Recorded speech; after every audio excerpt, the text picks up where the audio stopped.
the conversation I've seen a lot in Turkey over the last few years is Erdogan functionally becoming an absolute dictator. That's the way a lot of people perceive him. And I think this election actually shows that isn't true. Right. Like, people throw the word fascist around all over the place, right? I don't think he's a fascist.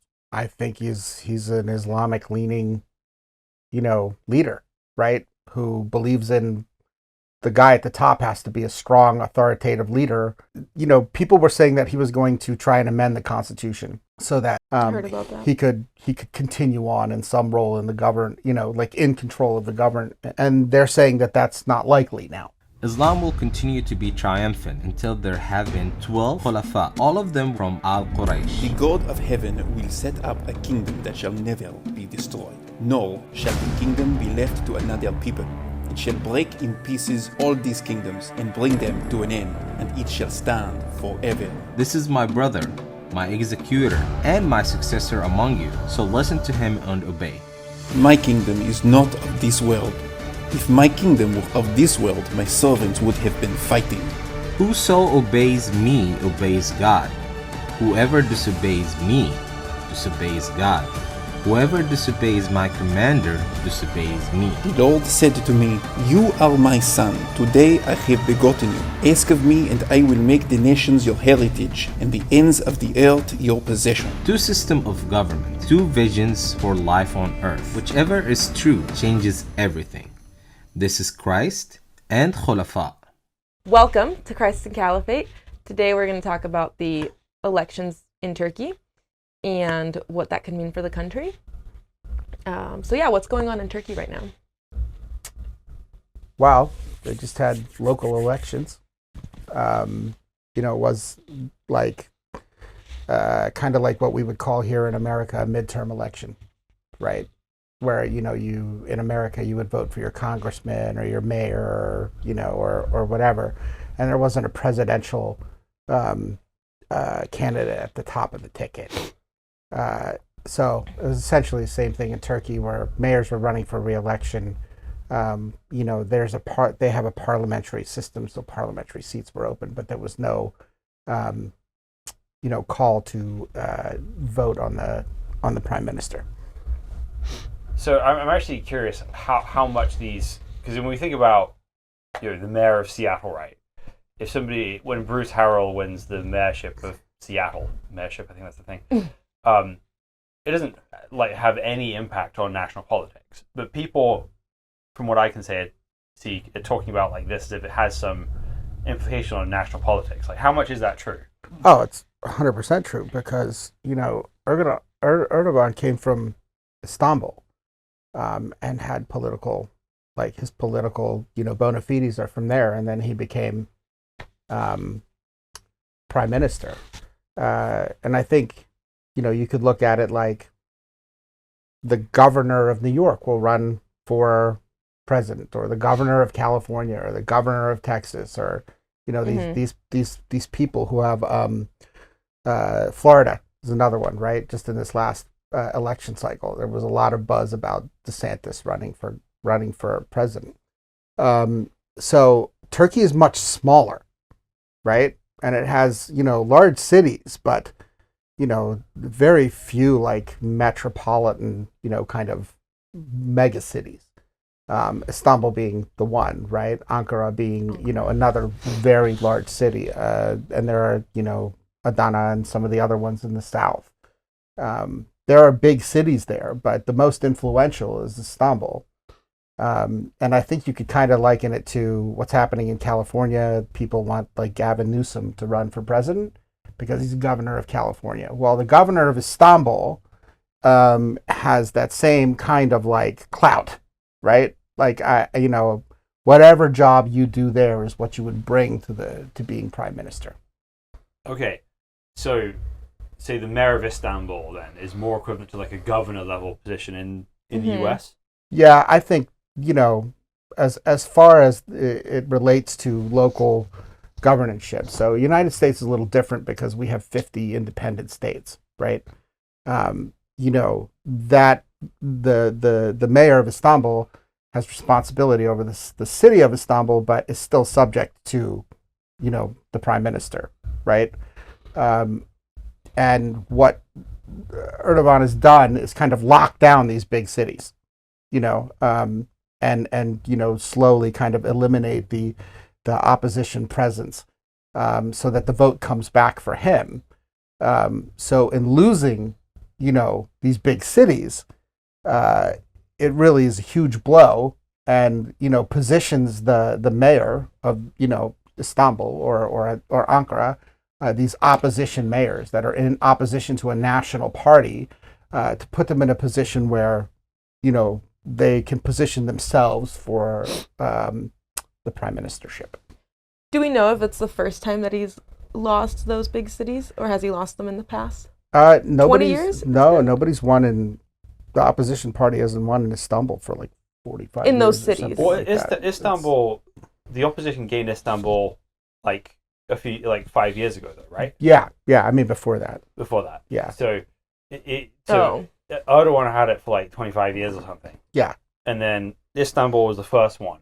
Right. It was kind of like this lone bastion, right? It was Right. like, Okay.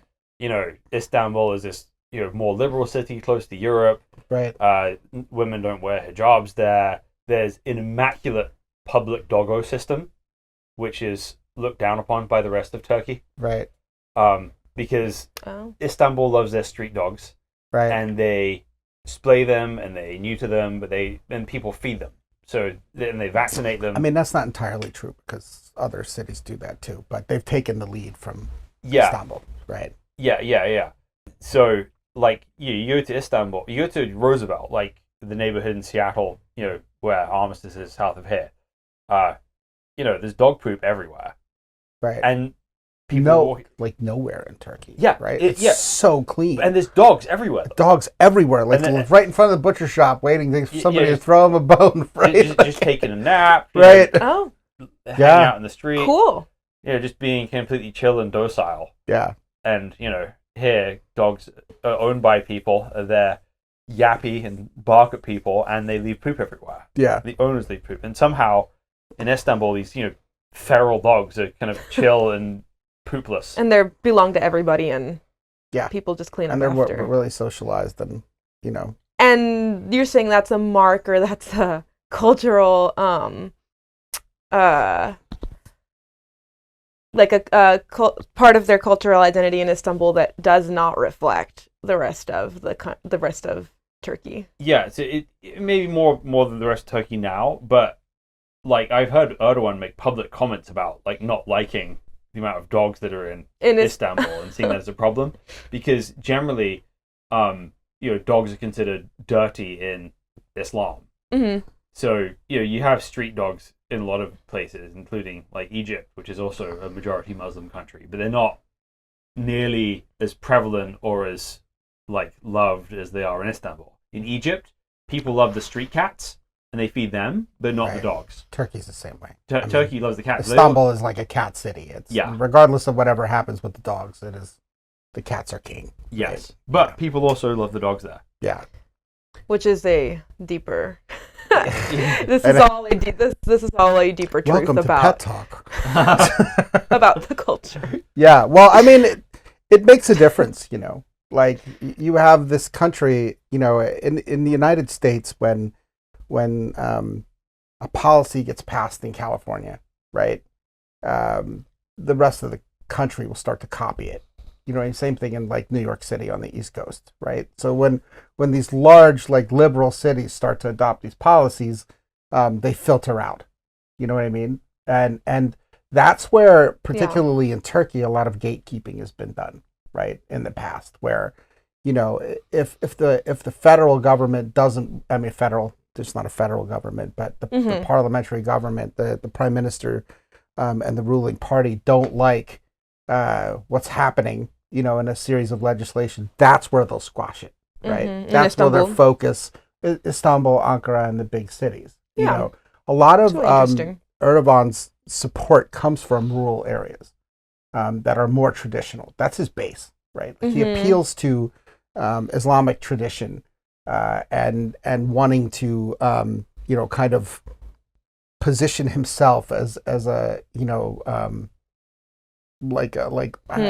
I mean, not as like he's not like the Ayatollah of Turkey or anything like that, by no stretch of the imagination. But he is trying to position himself as like a very Islamic character in the tradition of like old Turkey, right? Sure. Ottoman tradition.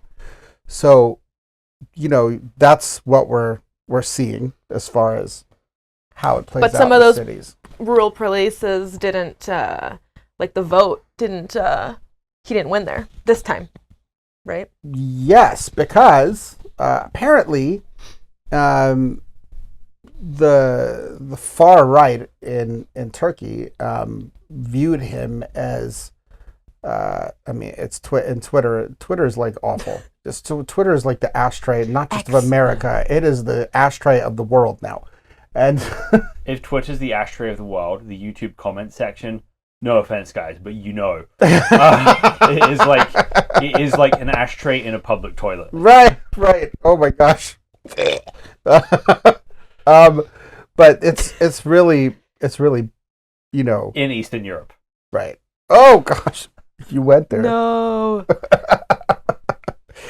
I can smell the urine from here. I've never been to Eastern Europe.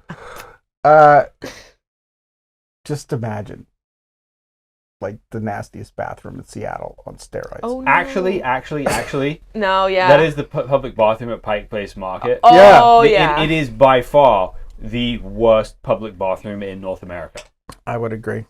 And I won't go in there. Be true. Yeah. Right? No, I'll go spend $20 Yeah, at a restaurant or something like that. I buy a caramel at Storyville for $3 and use their bathroom. Yeah, seriously. Yeah. Seriously. Storyville is great, by the way. If you're ever in Seattle, Storyville coffee. In Pike So Place. great. We're not fishing for sponsors. So what was I saying? Public bathrooms. No. So Twitter and what Twitter they've been and talking Erdogan and- about. Yeah, so with this the people election. who align, as more Islamic, favoring more of an Islamic Leader. leader, Yeah. the hardliners, right, who want to see a more a conservative form of Islam practiced in Turkey, are calling him like awful names, right? like Oh. it's by no means my opinion, but people have called him like a Zionist whore and all this other stuff because or a Dang. lackey to the Zionists because he hasn't cut off all trade with Israel. Okay. Right. So the big secret in Turkey, the big open secret in Turkey is that there's public condemnation of Israel, but there's a ton of economic trade, right? With like Israel. like a lot of money. Hmm. And a lot of trade and a lot of food and construction goods passing hands and all and technology, right? Mm-hmm. Because Israel's a leading exporter of technology, and if you don't kind of tap into that, you lose your footing in the world race. So Yeah, I when I was in Istanbul in Shishli, I just happened to meet like a Israeli dentist at a restaurant. right, So right. it's not like it's not like some places where being an Israeli would be dangerous. It's Turkey, Istanbul especially is Yeah, yeah. pretty. It's a modern metropolitan city which has people from everywhere. right. I mean, it's when you go into the more rural areas and Mhm. away from Istanbul. I mean, Istanbul has universities, right? Istanbul has a ton of history. One thing that the Erdogan administration has done is slowly start to make the city's institutions more Islamic, right? So when I was there in December, I didn't know this, but I realized that the Hagia Sophia is now a mosque again. It's no longer a museum, right? So some of these things are being converted back into like under the influence of Islam. Or under the name, the title. Yeah, well, I mean, it is a mosque. We were trying to get in there on But Friday. people can go in, right? Or do they everyone They have They can't visitors go in. hours. like But even now- if you're not Muslim Yeah. and you're not A woman now has to wear a hijab in there, for example. Yeah, a woman has to wear a hijab, and shoes Oh. have to come off, and everything Okay. else like that. So, Oh, okay. and people are praying regardless of whether or not there's prayers. Okay. So there are areas that are blocked off for prayer, and I feel like yeah. tourists So like that is a change. That had been a museum for a very long time, since Ataturk, I believe. Right. Yeah, yes. It had been a museum for a very long time, and then, in the last, I think it was like in 2020, is when then he decided to turn it back into a mosque. Sounds like So this is what it just kind of filters in as, right? Like that is the decision that was an Erdogan decision. That was an Erdogan desire, but because he had a friendly mayor, right, in that area, and of course some kind of parliamentary jurisdiction over a decision like that, he was able to influence the policy in the city like that. See what I'm saying? So all of they take the institution back, and then all of a sudden, you had said earlier that Istanbul is a city where they don't wear hijabs. That's changing, right? Like particularly on Friday, right before prayers. There's a lot of women in hijabs there. I saw people going into the Hagia Sophia with like Palestinian flags wrapped around them, and and all this other stuff. And circling back to Erdogan, this is why he has kind of lost some of the vote, right? Because they don't view him as being as hostile enough towards the situation in Gaza some and people, Israel. but it feels like moderate. Well, but it was enough to Muslims it was would like him. enough to start peeling away at his vote. You see what I'm saying? The other problem is the economic situation is horrible, right? When I started my parents moved back to Turkey in like 2004 or 5, I can't remember, but the lira was $1.50 to $1, right? So $1 would give you 1.5 Turkish lira. 0.5. Right. Yeah, 1.5. Oh, 1.5. Yeah, and then that would turn into 3, right? And then slowly over time, right now I think it's like 30 to 1. And your average Turk makes about 400 lira a week, right? 400, maybe 500 lira a week. But now what you're seeing is like a liter of they call it it's like a liquid propane. It's the cheapest form of fuel for cars over there, right? So it's not even diesel. It's like a liquefied gas that they put into the cars, and that's going. My mom told me that's going at like 35 or 40 lira for a liter, right? I mean, that's like so much. That's more than it was in December, but it was like in the 30s. So they're feeling the crunch there. People can't afford groceries. People can't afford to pay their rent. His response, I remember clearly when I was there, was to go after like landlords, which was extremely unpopular, in the eyes of the electorate, because they were saying, you want us to take the hit, right? But we have to keep our property. You know what I mean? We have to feed our families, and we have money tied up in these properties that we're renting out, and now nobody has the money to pay the rent, right? So it's a cascading effect. It's like dominoes being knocked over. The economic policy, the foreign policy, and some of the other things that have happened. I see, as opposed to in the country have kind of snowballed and led to what we saw last week. So how much do you think the economic problems in Turkey are like policy problems versus how much of them are just sort of, matter of circumstances that would happen no matter who was in charge? I mean, it depends on who you ask, okay? But from a macro, kind of like basics of macroeconomics, and what you do to control the money supply in different countries, like what we did here was we tried to stave off inflation by raising interest rates, right?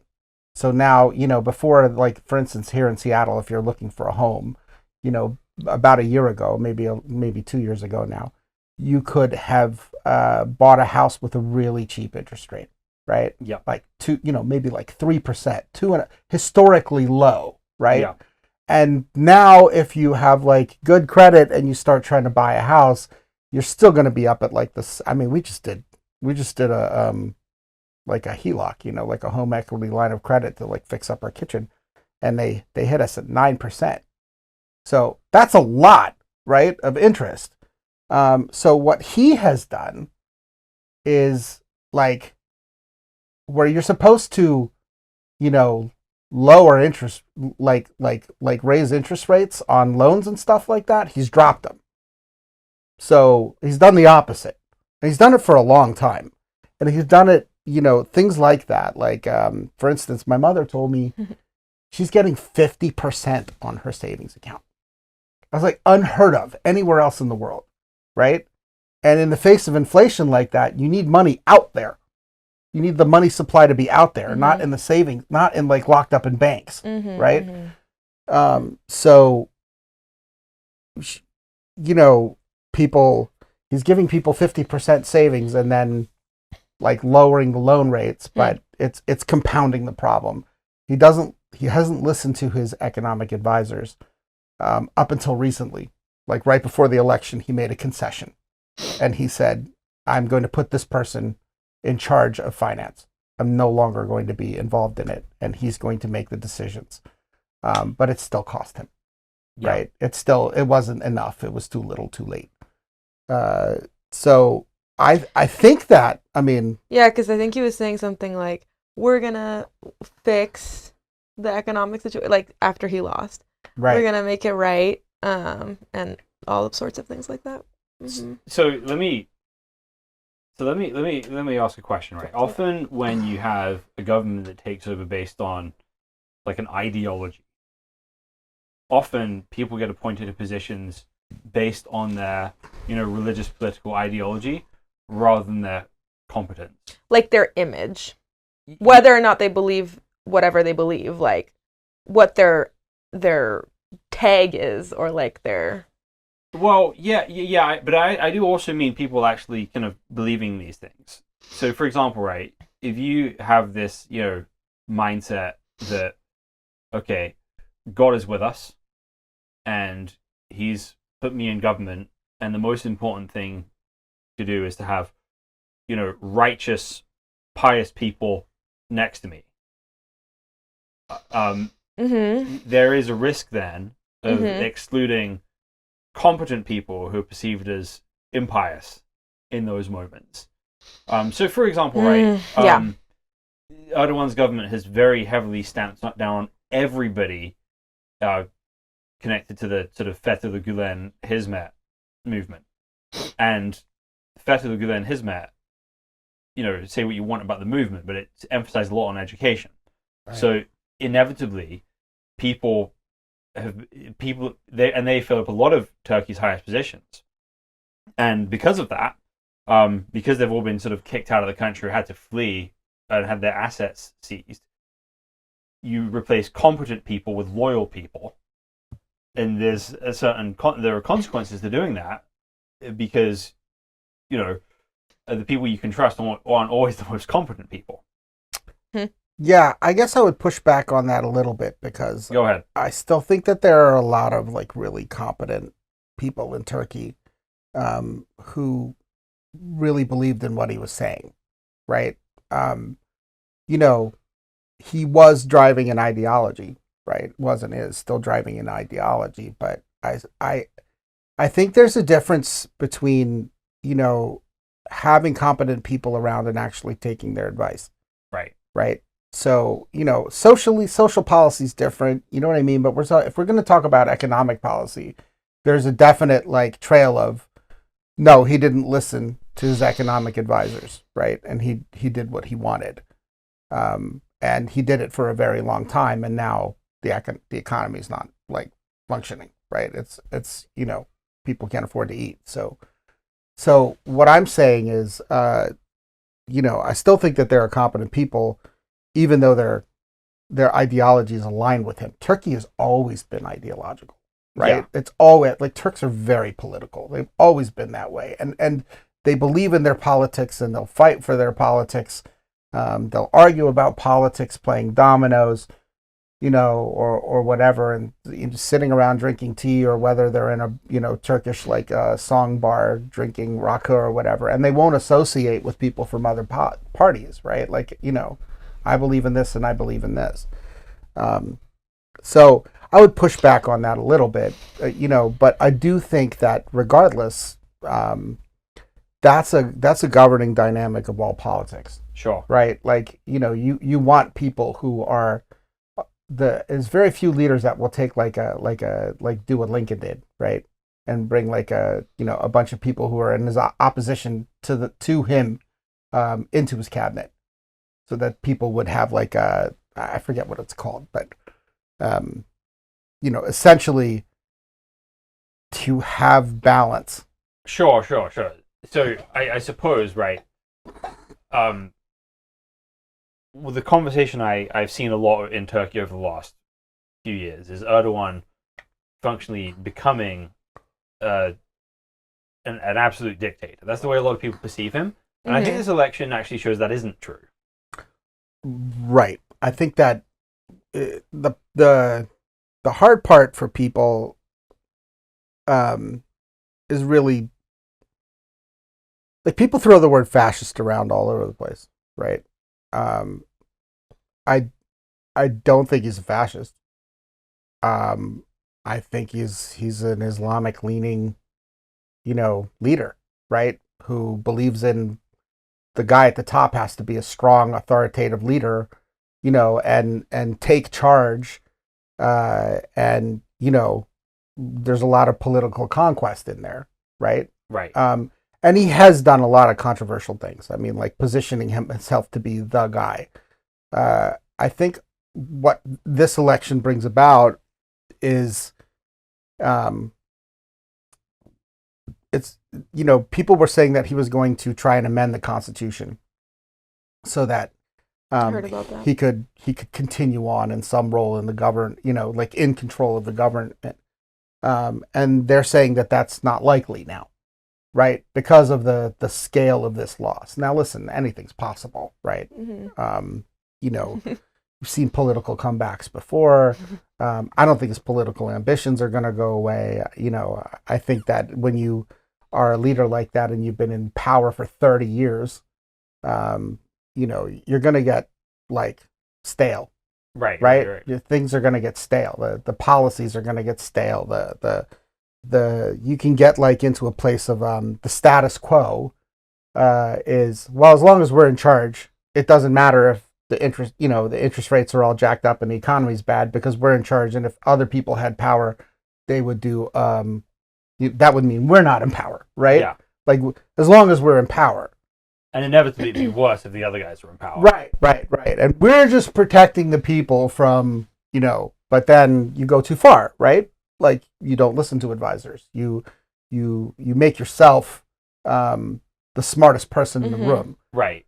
Which is the problem with being competent, smart, and successful. Which Right. Erdogan is, right? He's all those things. No, he's very charismatic. I mean, he gives a good speech. Yeah. So then the better you get at doing that, the more you start to believe you're impressed, and the Right. harder it becomes to listen to advice. Right. Like, I had a mentor, and that was always something that he was like teaching young guys, right? Like, don't believe your own press. Don't believe what they say about you. You have to have like your principles, and the way Challenged. well, yeah, I mean, it has to come from God, really. He was like, if he would point to Joseph in the Bible. You know what I mean? Like, everybody said, Joseph is this, and Joseph is He's that, the and Joseph is best. this, and Joseph is God. He's like right next to Pharaoh, right? He's like a demigod. You know what I mean? And the whole time, Joseph just kept his head like on straight, right? And he didn't forget where he came from. He didn't forget who his people were. He didn't forget any of those things. And that enabled him to be a great leader, right? His leadership flowed from that place, not elevating himself, not taking it too far.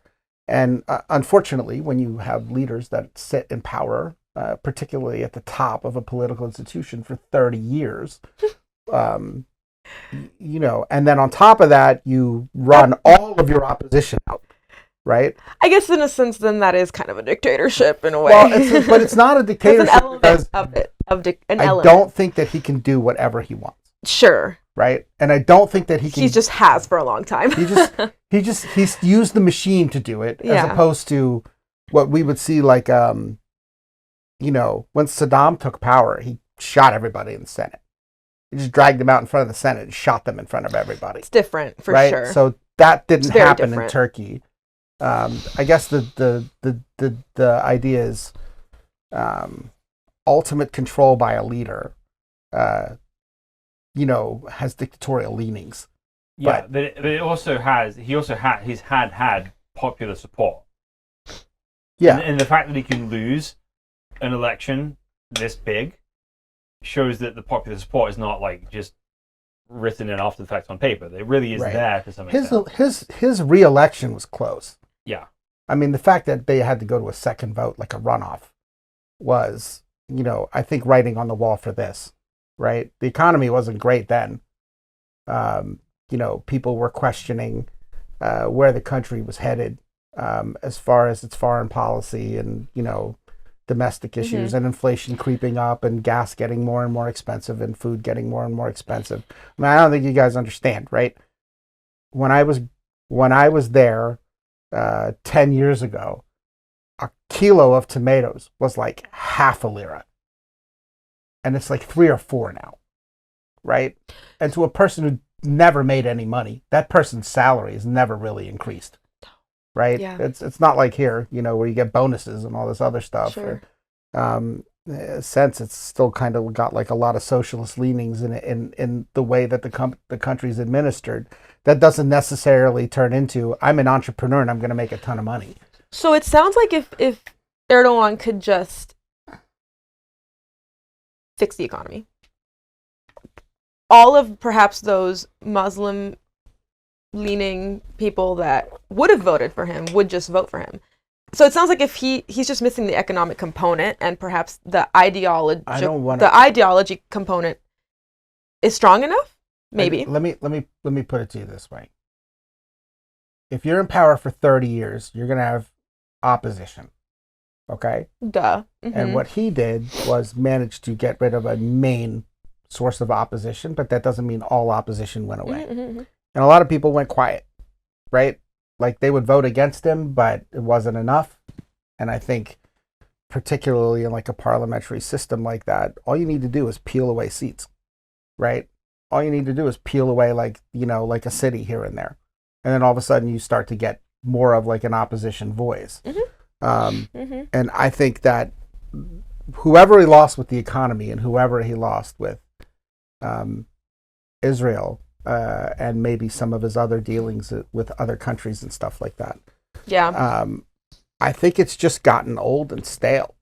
I think people are tired of him like running to Russia to try and like broker what's happening in Ukraine, right? With the rest of the world, and then coming back to, but I can't afford bread, right? Like, and then on top of that, we're tired of you. Stale bread. Yeah. Well, and here's the thing, right? So, stale bread. No pun if you look intended. at sort of political Islam as an ideology anywhere, the most power of imagination that it has is when it's not currently in power, right? It's this idea of, if only Islam ruled our society. Oh yeah, sure. Then we'd have power. Right. There would be justice for everybody. We'd have power. We'd have clout internationally. Bread would be free. Yes, just like the days of the Ottoman Empire. Right. Right. What an irony. Yeah. Yeah. Also, not great in some ways. Yeah. For the average person. Yeah. Right? Yeah. The Ottoman Empire. So now that Erdogan is, for your practical sake, is not doing everything so the army of Turkey cannot go and invade Israel. It's not a practical, reasonable thing it can do. But somebody with a sort of hardcore, sort of Islamist ideology, that's what they want someone like Erdogan to do. And Erdogan can't actually do something because he does actually live in the real world for now. Yeah. So then he is, because he has to govern pragmatically, he is therefore, a compromise to some extent. So he loses the power of, if only Islam ruled us, then all of our problems would be solved. Because he's facing a problem where he is certainly not applying the Islamic standard to. If he cut out Israel, the economy would be even worse. Right. Right. And then why are we even talking about political ideologies at that point when people can't eat? The lira falling to 60 to 1 on the dollar would be, So then that allows the secular Turks to gain more power. Like, look, you've given our country over to these religious ideologues. Yeah. We need to go back to the days of Ataturk, right, who forged a secular Turkey for all, and that is how we got our economic power and status in the first place. And we can go back to that. Right. And So is that true? I think Turkey is like a test, like a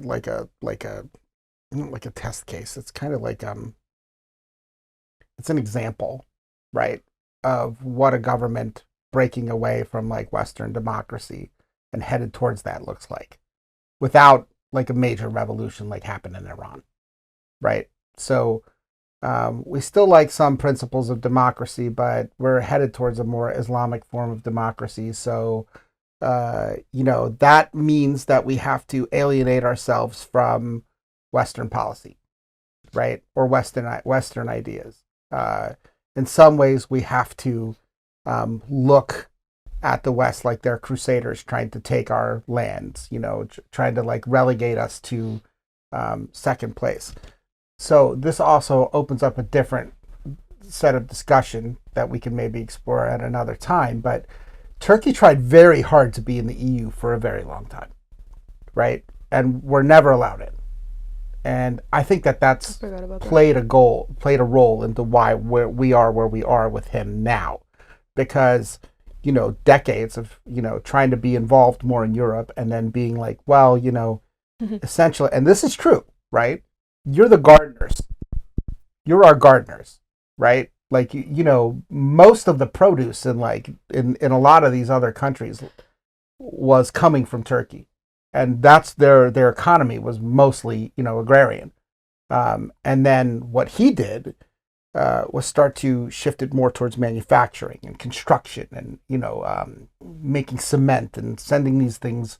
They started making Turkish cars, right? He started expanding those things. The problem was too much too fast, bad economic underlying policy, and also his own political ambition, kind of driving the direction for it, as opposed to this is sound policy, right? All growth that's sustainable takes place over time. This is really just a fundamental principle of business, governments, any of this stuff, right? Personal growth, it's stuff that happens over time. When you have these spikes, in growth and try take these ambitions and turn them into, real-time things, oftentimes there's not enough to sustain them underneath. So I think that plays to where we are now with Turkey, where he is, the rejection of Europe, and, moving away from the NATO alliance and all this other stuff to, playing footsies with Iran and Russia, and other people who are more like him, right? We're the strongman leader type. So let's go back to Sophia's question, though. Yeah. Which is basically the other people who believe that, Ataturk's secularization of Turkey actually led to its prosperity and need to get back on that horse. Are those people correct in their vision of the past? I think what gets lost throughout the transmission of history is how things used to be, right? So what Erdogan is doing, and a lot of Turks do, is they look back on the Ottoman years as this is great. And then they forget the fact that they are essentially subjects with no rights. If the Sultan wanted it, he took it. You know what I mean? It was a caliphate. It was, completely ruled at the top by a family. You know what I mean? That wasn't a monarchy either. It was just like, it's passing from this person to this person to this person. And anyone who watches any Turkish soap operas can follow, the intrigue and, I killed my brother and I took over and blah, blah, blah, blah, blah, blah, blah. They're the best. They're the best soap operas. But if you went to the Grand Bazaar in the time of the Ottoman Empire, the lamps that you bought would actually contain genies that grant wishes. Yes. Well, of course. Well, this is what Ecclesiastes says. He says, "Do not ask yourself, why were the former times better than these? Right. It is not from wisdom that you ask this." Right. No, it's totally true. And that's what happens in situations like this. So now people are doing that with secular. So now we have Turkey. Ataturk, and he comes and forms Turkey because that's essentially what had to happen for them to move forward coming out of a caliphate. They had to change and adapt to the world around them. Okay, yeah. And adopt more Western policies and a more Western mindset. And that made Turkey unique, right? I don't know if people remember this, but there is a tape of Mullah Omar and Osama bin Laden that we found in Afghanistan after the United States invaded, that talks about the Turkish dogs, right? And how, these people who are radical Islamists look at Turkey because of its adoption of a secular, footing, Okay. right? They don't like Turkey. Oh. They did not like Turkey. They did not like what Turkey became. Okay. Because they viewed them as, kafir, as traitors, of course. right, to Islam. So, what Turkey got was a seat at the table nationally because of what Ataturk did, right? And alliances with the United States and a seat in NATO and, a friendly posture with Germany, right? I don't know, millions and millions of Turks. I mean, last time I checked, it was 4 million, and I know it's more than that now. My cousin was So are we saying that we went from an Ottoman Empire, Islamic, secular, back to a different, little bit of Islamic, and then now we're maybe potentially people are thinking that we're going to go back to secular Turkey, and it's just going to go like that for the rest. I think that's what happens. That's going to be the country, pattern, right? In America now, you had I don't know about and that. this is a little, people don't know this, but in America, the Congress was controlled by the Democrats from the 60s until the 2000s. That's people don't get it, but that's exactly what happened, right? Congress generally, you had Republican presidents, but you had a completely a Democratic lock, right? The Democrats had a lock on the Congress and the Senate for a very long time. And then right around when Bush started getting elected, Reagan, it kind of flip-flopped a little bit too, but Reagan did not have both houses and things changed, right? So if you were looking at politics in the United States in the 80s, you'd go, well, it's going to be Republican forever. Because, look at what Reagan did, right? But then we had Clinton, we had Bush, we had, they go back and forth depending on what's happening in the world and depending on how those people actually govern. It's just different in Turkey because he was there for 30 years. And I think with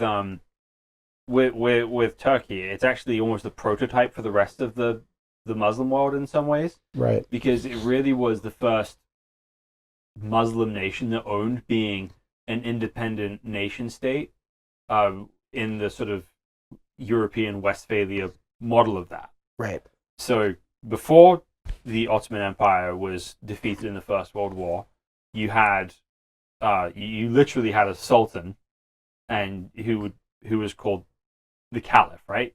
So from the time of Muhammad's death until 1924, you had somebody who called themselves the Khalifa, and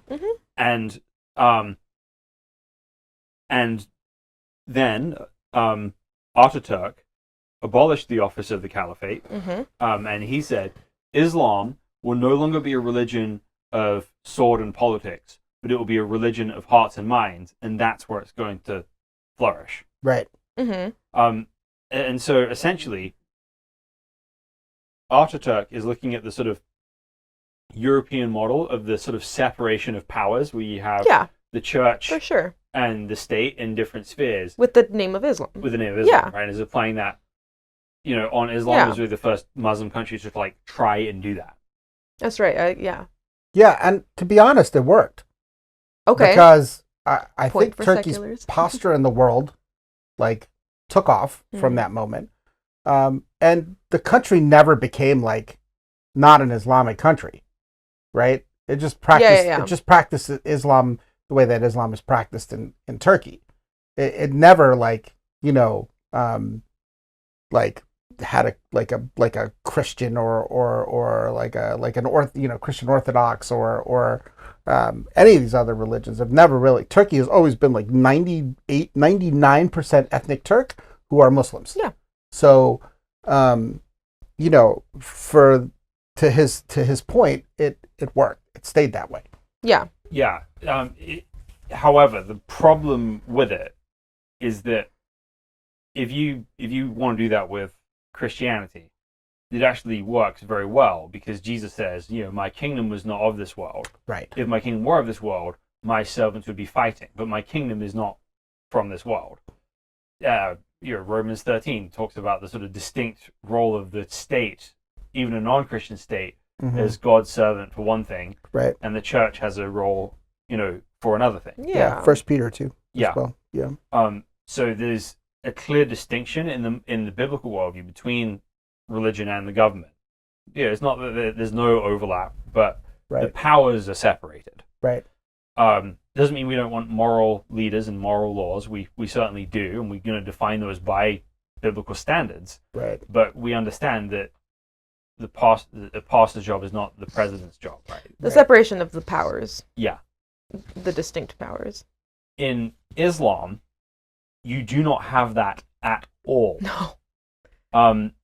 Because the whole Islamic calendar is measured after Hijrah, which is is Muhammad's ascendancy to political power. So Islam as an ideology believes in the unity of religion and government Yeah. to the highest possible level. So the Islamic ideal of what a leader is going to be someone like Muhammad, right? Who's the ultimate religious leader, the ultimate Political leader, and the ultimate sort of soldier. warrior, right? Mm-hmm. He's all of that embodied in one. Yeah. Which means that the imagination of the Muslim world is always going to have a pull to that kind of leader. And so a secular Turk is always having to do the work of fighting against gravity in order to sort of to have that kind of world. Yeah, someone has to come in. And to kind of dovetail off of what you're saying, they treated Ataturk like that, particularly after he died. Right. Right? Like he was that Yeah. character. You'd go into, I mean, there's still a lot of places in Turkey. It's declined over the past, 30 years, but it used to be you would go in and his picture was everywhere. It didn't matter who the president of the United States was. Like his picture was there. It's essentially like us having George Washington everywhere. You know what I'm saying? Well, because like this whole, unity of powers is not unique to Islam. Mm-hmm. That's the whole premise of the philosopher king in Aristotle as well. Right.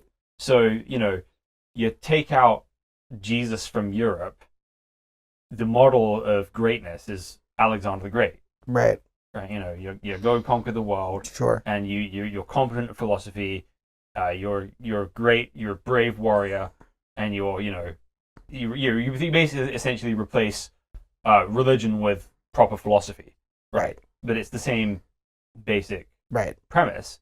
And so secularism and Islam are both looking for the same types of figures, just as like different flavor of ice cream in some ways. Right. And let's be honest with what's happened to secularism around the world, particularly post like 1960, right? Like secularism used to be like more the idea of like it wasn't Marxist, right? Like it is now. It wasn't like dominated. It was, you think more of like the Renaissance as opposed to what we have now, right? Like now we just have like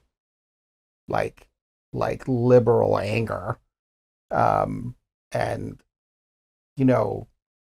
it's not all secularism, of course, right? But I'm saying that a lot of like secular thought is dominated by Marxism. So,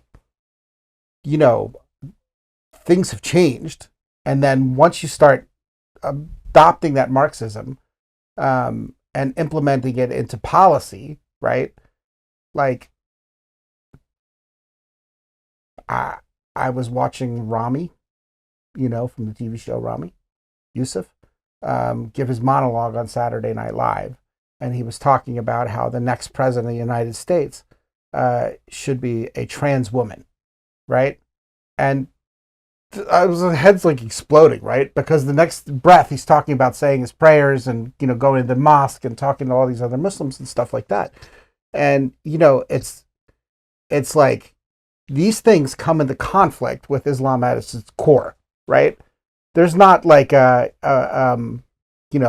leader in Iran that is currently seated in power, right? That will publicly come out and say the next president of Iran should be a trans woman. You know what I'm saying? The ideas are just not compatible. It's like you want the label of one and you want a lifestyle of the other, and that's just never going to work. Well, I think anywhere. Exactly, yeah. Right? Like these things are they're in competition with each other. And I think what happens particularly in like Turkey's case, for instance, is that the West became too like immoral, right? And too corrupt. Right. And it didn't sit with the core principles of Islam, right? Like, that don't allow these things at all. And I think what's happening in Turkey is like a war over hearts and minds, right? Like there's, where Ataturk said it would flourish, now you have like people, attacking that and saying, well, if you're a secular Turk, how can you believe in all this godlessness? Yeah. Right? And it's happening all over Islam. Not just in Turkey, but it's everywhere. Right? And the biblical framework is like, if you want religious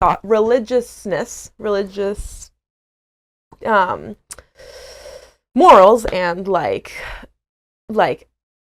religious people, like still doing like whatever, like, okay, politicians, governors, like whatever, presidents, that it actually can be compatible with a lot of like the freedom that secularism wants to offer people. Not all of it, but like a lot of it. But I mean, that's kind of an idea that's beyond the scope of even, Turkey and maybe the United States. Like, it's in the imagination of people, but it doesn't, the two ideas don't contradict each other at the core, like Islam. I think Islamic religiousness and Islamic like relations with other countries, you're more likely to find like here in America, if you say the words Christian and nationalist in like the same sentence, you're going to get a response. Yeah. Right. And but in Turkey, like the flavor of Islam of the day is Islamic nationalism. Mm-hmm. Right. Like it's adopted in so many different places and it's commonplace. But that's a contrast between like Christianity and what the Bible presents a Christian living in a secular world or an Islamic world or in a Hindu world or whatever is supposed to interact with the world around them. In a religion like Islam, it's expected, right? Yeah. That you're going to be an Islamic nationalist. No. Well, no. To an extent. Well, because the whole idea of a nation state is counter-Islamic. Right. Well, that's what he's saying. So, I'm saying that where we are, though, right? So it's I get it on a large scale, but if you're a Turk, like I'm a Muslim and I am a Turk and I'm a Muslim first. I am a Muslim Turk first, right? It's not like you know what I mean. I'm a Muslim first and a Turk second. I'm a Muslim Turk first. That's it. And I want to take care of the dogs. And the cats. and the cats. So, Yeah.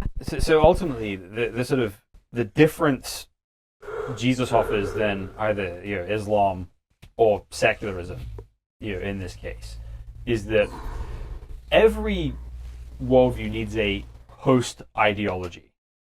You can't just be neutral, right? Secularism isn't neutral; it's based on a sort of specific set of ideas. Sure. Right. Christianity is not neutral. It's Right. based on a specific set of ideas. Islam Sure. obviously is not neutral. It's based on a specific set of ideas. Neutrality is an illusion. It doesn't. Yeah. It's not real. Right. But what you get if you put... So what I'm basically arguing is that European policy was built from Christian ideas, including the nation state, including the separation of powers that all come from the kind of Peace of Westphalia, which with explicitly Christian motivations behind it. Freedom of expression comes from explicitly Christian ideas from John Locke's Treatise on Toleration. Because I know somebody watching this will be like, no, freedom of speech doesn't come from Jesus, it comes from John Locke. Okay, just read John Locke. Right. Just, you'll have Jesus mentioned 5 times in the first paragraph if you read that. Right. And so what you're trying to do is take a Christian built car and fill it with Islamic gas or sort of secular gas, and it's not ultimately sustainable for the vehicle Right. at that point, right? Probably wreck the engine, honestly. Yeah. Yeah. And here's the difference. And here's the difference with how this works with biblical world. So in the Bible, God sees the world as nations, meaning not empires. Right. Right. We don't want to build the American Empire or the British Empire or the Ottoman Empire again. Right. We believe in nation states with self-determination. Mm-hmm. So a Christian who's looking at Turkey should want to see Turkey being Turkey, not Turkey being taken over by somewhere else, right? Right. Also, at the top of all human government is the Messiah, which literally means anointed king. So Jesus Right. is currently king over all the world, and everyone is obligated to obey him. The people have different obligations to him. So the government has an obligation to do justice, to protect its people, to have equal weights and measures, Mm-hmm. to prosecute the guilty, avenge evil, and protect the innocent. Right? That's the government's job. The Bible also says, benefit for land in every way is this: a king committed to cultivated fields. So having concern about the well-being of the economy is a good thing as well. As for the changing of hearts and minds, the forgiveness of sins, people's dealing with God, that comes at a local level through churches who hold each other accountable, that push each other to be the best versions of themselves, which call each other out when they see sin, in a sort of voluntary agreement with each other. Yeah, not a government exercised one. Not a government exercise, right? And so Jesus, when he's talking, when he gives this parable that the kingdom of God is like this field with crops growing, an enemy comes and sows weed in the night, and his men ask him, well, should we root up all these bad seeds from the field? And Jesus says, no, leave them alone, let them grow together with the wheat, and then at the end of the age, in the judgment day, Mm-hmm. that's when they're separated. So it's not the job of the righteous to go, suppressing and killing The unrighteous. the unrighteous, right? Our job is kindness, love, and extension of God's mercy and persuasion. And we trust God to judge people when the time is right, with the exception of things like murder, rape, kidnapping, theft. The government does have to punish those things, and God has given it that job. But it's not our job as the church to do that. Yeah. So, a Turkey which properly acknowledges Jesus as king, God as and God. right? Can have the fuel it needs to have a country which isn't ruled by one particular religious party, that can tolerate its secular citizens, its Muslim citizens, and bring out the best in everybody. Because the ideal of leadership in the Bible is not a strongman, philosopher king, or a religious warrior prophet. Jesus says, whoever wants to become greatest among you must become the servant of all. That's actually where we get the term prime minister from. So prime is first, minister is servant. First servant, right? So that's the ideal that God wants us to be striving for. Why? Because there's only one king, and that is Jesus. Right. And I mean, if you look at it in the scope of, no human being, no government has ever done Christianity like 100% right? Because there's sin in the world. Okay, so the kings in Israel couldn't do it, right? There have been, whole kingdoms dominated by Christianity and ruled by, people who say that they're Christians or whatever. And none of them have ever like, oh, we nailed it. We scored a perfect 100 on any of this stuff. And likewise, the same thing with Islam. Like, none of them have ever gotten it like 100% right. They might think that they have it 100% right, but it's impossible, But the idea of a Turkey that, is walking with Jesus is exciting to me, right? The idea of Iran that is walking with Jesus is exciting to me. Lebanon, Syria. Today we're talking about Turkey. Turkey has a deep Christian heritage. I didn't realize, but Antakya, that was destroyed in the earthquake a couple years back, is Antioch, right? So a lot of the things that happened, in the Bible happened there. At right? the church in Antioch. Yeah, and also, Paul was born in Tarsus, right? Like, you just drive along the coast in southern Turkey, and you see it everywhere. So I believe that, Jesus has a plan for those areas, right? Like, just because they're not Christian now doesn't mean that they won't be again, right? Doesn't mean that there won't be a strong Christian influence. A church. In Turkey. And there are believers there. Unfortunately, they're not free to speak all their beliefs all the time. Missionaries aren't free to go in there. They draw a lot of scrutiny on a national level. So, we're hoping for the Spirit of the Lord to fall in these places and bring transformation of hearts and minds, right? Like, maybe what Ataturk said could be true, right? Yeah. Maybe in the theater of the heart and the mind, a person can evaluate Islam and then understand that, that's not doing what we wanted to do, right? It's not leading me where I want to go. And, in that moment, receive a revelation of Jesus. Right. And as that happens, right, what we're not talking about is we've got to go back to the Byzantine Empire, right, or anything, right? No. Because again, that's not what Christianity isn't trying to like take some golden age from the past and bring it back. Right. But it's, finding It's Jesus, trying to apply the word of God. Right. And importantly, in its churches. Finding the living God in Jesus, who is actually there now and will answer you if you reach out to him. Yep. And then seeking his direction for your life. Right. And maybe that affects your country, or maybe it doesn't for, a while, 500 years more. But like, you can find him today, right? You can be in the God's kingdom like now and be part of that, even with the ups and downs of human nations and empires. Yep. And that's what it means to have Christ the Messiah instead of a caliphate. Right. That's our title. All right. Thanks for nice mic drop there. Yeah. Thanks for listening, guys. This one's been long, but we'll see you next time.